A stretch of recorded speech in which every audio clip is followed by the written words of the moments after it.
சுவிசேஷம் என்ன சொல்லுகிறது? நாம் நம்மை குறித்து நினைக்கிறத பார்க்கலாம், நாம் அதிக மோசமான பாவிகளாயும் தீமைகள் நிறைந்தவர்களாயும் பலவீனம் நிறைந்தவர்களாக இருக்கிறோம். நாம் நினைக்கிறோம் பொழுதுன்னு இல்லை, நமக்குள்ள இந்த பாவம், இந்த பாவத்தின் பாதிப்பு நிறைய இருக்குது. அதனால் தீமைகள் நிறைய செய்யக்கூடிய ஒரு வாய்ப்பு இருக்குது. அதனால நம்ம ரொம்ப பலவீனர்களாக இருக்கிறோம், கர்த்தருடைய வழிகளின்படி நடக்க முடியாதவர்களாக இருக்கிறோம். ஆனால் நாம் எண்ணி பார்க்கிறதை காட்டிலும் கர்த்தர் நம்மேல் அதிகமாய் அன்பு கூர்ந்து நம்மை முழுமையாக ஏற்றுக்கொண்டு நம்மை மன்னித்து நம்மை அவர் ஏற்றுக்கொள்ளுகிறார் என்பதுதான் சுவிசேஷம்.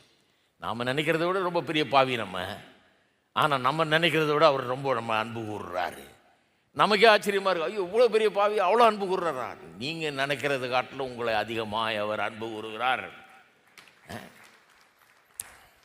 அப்போ இதெல்லாம் புரிஞ்சுக்கணும் பாருங்கள். அப்போ இந்த மாதிரி ஒரு பிரச்சனைக்குள்ளே போய் வந்தவங்கள ரொம்ப மென்மையாக நடத்த வேண்டும். கண்ணா முன்னான்னு நம்ம போக முடியாது பாருங்கள். ஆனால் அதே நேரத்தில் வேத வசனம் திருமண வாழ்க்கையை எவ்வளவு பெரிய ஒரு சீரியஸ் விஷயமாக போதிக்கிறது என்று போதிக்கணும். ஏன்னா திருமணம் செய்தவங்களுக்கு எவ்வளோ வாலிபர்கள் இருக்காங்க பாருங்கள். இவங்களுக்கு எல்லாம் திருமணம் ஆக போகுது கூடிய சீக்கிரம். இதை கேட்டாங்கன்னா சீக்கிரம் பண்ணிக்குவாங்க. இதை கேட்டால் இப்படி தான் ஒரு ஆள் வந்தான் அந்த காலத்தில் பாருங்கள், நான் திருமணமே வானான் இருக்கிறேன், இவன் வந்து கொஞ்ச நாள் இருந்தான், சீக்கிரம் பண்ணிக்கிட்டான் டக்குன்னு.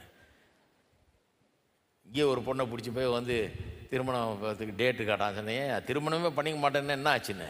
தாங்க அவங்க பிரசங்கெல்லாம் கேட்டு கொஞ்சம் மனம் மாறிடுச்சு, பண்ணிக்கலான்னு இருக்கிறேன் அப்படிங்கிறான். ஸோ இங்கே எவ்வளோ வாலிபர்கள் இருக்கிறாங்க பாருங்கள்.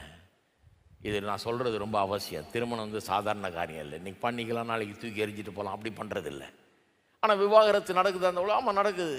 மனுஷனுடைய இருதய கடினத்தினாலே பாவம் நிறைந்த இந்த உலகத்தில் பாவ சுவாபம் நிறைய பேருக்குள்ள இன்னும் தாண்டவம் ஆடிக்கிட்டு இருக்குது. அது கிரியை செய்து கொண்டிருக்கிறது. யாரும் பெர்ஃபெக்டாக இல்லை, அதனால நடக்குது.